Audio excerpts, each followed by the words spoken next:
Assalamualaikum warahmatullahi wabarakatuh. Perkenalkan, nama saya Masih dari Prodi Agroteknologi PSDKU Gayo Lues. Di sini saya akan melaksanakan praktikum konservasi tanah dan air, yaitu tentang bioremediasi.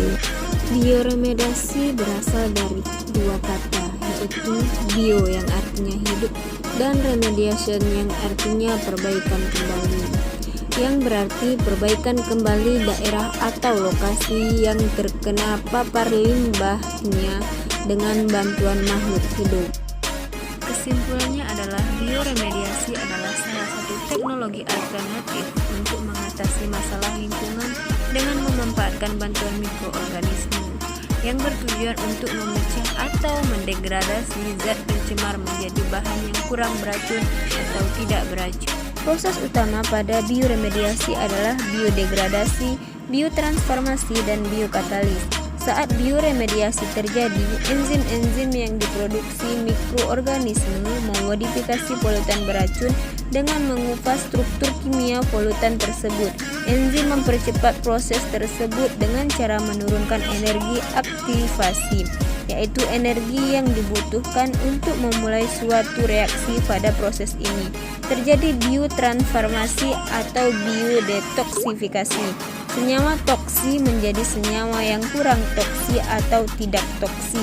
Degradasi senyawa kimia oleh mikroba di lingkungan merupakan proses yang sangat penting untuk mengurangi kadar bahan-bahan berbahaya di lingkungan yang berlangsung melalui suatu reaksi kimia cukup kompleks dan akhirnya menjadi metabolit yang tidak beracun. Dalam proses degradasinya, mikroba menggunakan senyawa kimia tersebut untuk pertumbuhan dan reproduksinya melalui berbagai proses oksidasi. Enzim yang dihasilkan juga berperan untuk mengkatalis reaksi degradasi sehingga tidak membutuhkan waktu yang lama untuk mencapai keseimbangan. Proses bioremediasi tanah atau land farming. Yang pertama, menyiapkan lahan dengan liner agar air lindi atau limpasan hujan tidak mengalir kemana-mana. Dan yang kedua, menyiapkan campuran atau campurkan bahan-bahan tambahan untuk memperbaiki sifat tanah. Dan yang ketiga, sebelumnya kita lebih baik melakukan analisa kadar bahan pencemar. Ini juga diperlukan untuk menghitung kebutuhan penambahan mutu. Dan yang keempat, jika campuran sudah diperoleh, maka campuran ditempatkan di lahan land farming. Yang kelima, lakukan monitoring, pengadukan berkala, penambahan air jika diperlukan. Dan yang keenam, pengambilan sampel dan analisa sampel untuk mengetahui konsentrasi campuran sekaligus untuk mengetahui tingkat degradasi yang terjadi. Yang ketujuh, demikian seterusnya sampai target pengurangan konsentrasi pencemar yang diinginkan tercapai. Jenis-jenis bioremediasi berdasarkan mikroba.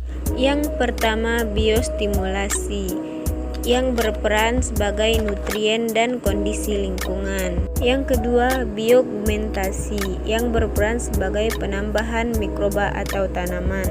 Yang ketiga, bioremediasi intrinsik yaitu terjadi secara alami. Jenis-jenis mikroba dari berbagai jenis bioremediasi. Pertama, Pseudomonas aeruginosa adalah bakteri gram negatif aerob obligat. Berkapsul, mempunyai flagella-poral sehingga bakteri ini bersifat motil berukuran sekitar 0,5 sampai 1,0. Bakteri ini secara luas dapat ditemukan di alam, contohnya di tanah, air, tanaman, dan hewan. Bakteri ini juga sering digunakan untuk mendegradasi zat-zat pestisida. Dan yang kedua adalah bakteri gram negatif aerobik chemoliotrofik. Bakteri yang berbentuk batang merupakan bakteri saprofit, yaitu bakteri yang hidupnya dari sisa-sisa organisme mati atau sampah. Thiobacillus adalah warna dengan kutu fabella bakteri. Mereka memiliki sebuah besi oksida yang memungkinkan mereka untuk memetabolisme ion besi.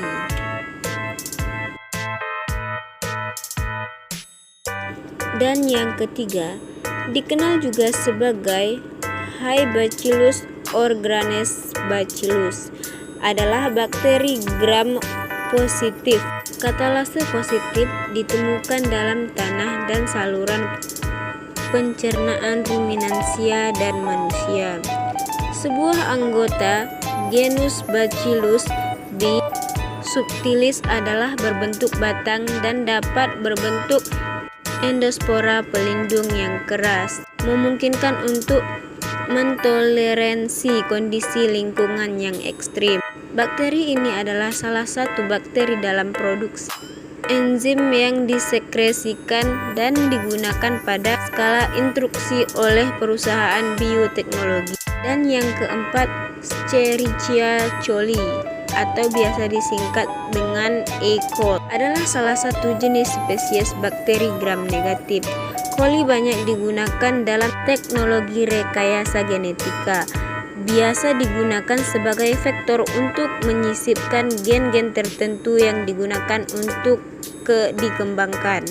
Nah, jenis-jenis bioremediasi dapat dibedakan menjadi dua, yaitu bioremediasi in situ dan bioremediasi ex situ. Bioremediasi in situ adalah media tercemarnya dan zat pencemarnya tetap berada pada lokasi asalnya ketika proses bioremediasi dilakukan. Dan bioremediasi ex situ adalah media tercemarnya dan zat pencemarnya dipindahkan dari lokasi asal menuju ke tempat lain, itu tempat di mana akan dilakukan proses bioremediasi. Faktor yang mempengaruhi optimalisasi proses bioremediasi ada 3, yaitu 1. Adanya populasi mikroba yang mampu menurunkan polutan. 2. Keberadaan kontaminan terhadap populasi mikroba. Dan yang ketiga, faktor-faktor lingkungan, jenis tanah, suhu, pH, adanya oksigen atau akseptor elektron lainnya, dan nutrisi. Proses bioremediasi juga memiliki kekurangan dan kelebihan.